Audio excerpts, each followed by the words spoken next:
आखिरकार इजराइल और ईरान युद्ध के बीच भारत बुरा फंस गया। अभी तक तो भारत ने खुद को किसी भी बड़े नुकसान से बचाया, लेकिन अब भारत के लिए भी सीधे बच पाना मुश्किल है। हालांकि अब भारत कौन सी मुश्किल में फंसा, उसे जानने से पहले अमेरिका की जो इंटरनेशनल बेइज्जती हुई उसे जान लेना भी जरूरी है। बात कुछ ऐसी है कि अमेरिका के राष्ट्रपति ट्रंप का बड़बोलापन भारी पड़ गया।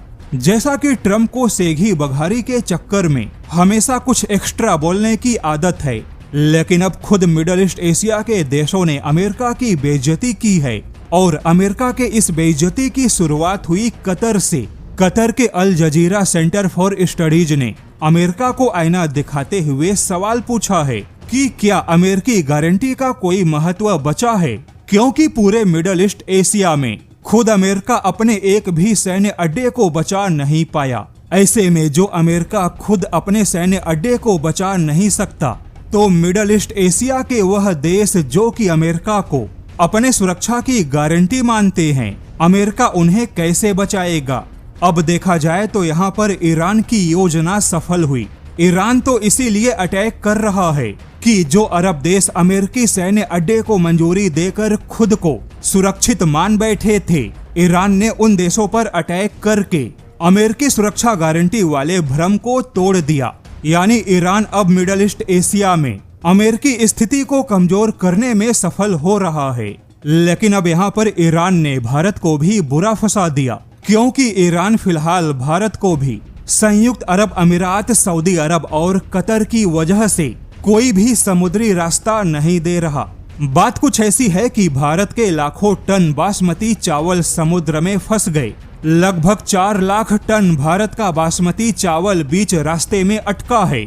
लेकिन जैसा कि भारत का यह पूरा बासमती चावल अरब देशों में जा रहे थे, ऐसे में ईरान ने चेतावनी दी है कि अरब देशों में जाने वाला कोई भी जहाज सुरक्षित नहीं होगा, फिर वह चाहे किसी भी देश का हो। अगर सीधे शब्दों में कहे तो ईरान की यह चेतावनी है कि अरब के जिन देशों में अमेरिकी सैन्य अड्डे मौजूद हैं और ईरान ने जिन देशों पर भी मिसाइल अटैक किया, उन देशों में जाने वाला कोई भी मालवाहक जहाज फिलहाल में सुरक्षित नहीं होगा। और ईरान की ऐसी चेतावनी के बाद भारत के लाखों टन बासमती चावल समुद्र में ट्रांजिट में फंस गए। ट्रांजिट में फंसना यानी भारत का बासमती चावल भारत के बंदरगाहों से निकल चुका है, लेकिन या तो आधे रास्ते में फंस गए या उन्हें बंदरगाहों पे आने की फाइनल मंजूरी नहीं मिल रही। और जिन देशों ने भारत का बासमती चावल खरीदा, अभी तक उन्हें चावल नहीं मिले। अब ऐसे में कुल मिलाकर सीधे सीधे नुकसान भारत का है, क्योंकि बीच रास्ते में फंसे होने की वजह से न केवल उनकी लागत बढ़ने लगी है, बल्कि सुरक्षा बीमा का खर्च भी बढ़ने लगा। लेकिन बात केवल बासमती चावल की नहीं है, बल्कि असल मामला तो इससे कहीं ज्यादा गंभीर है, क्योंकि ईरान नहीं चाहता कि पूरे मिडिल ईस्ट एशिया में किसी भी मालवाहक जहाज का आना जाना हो।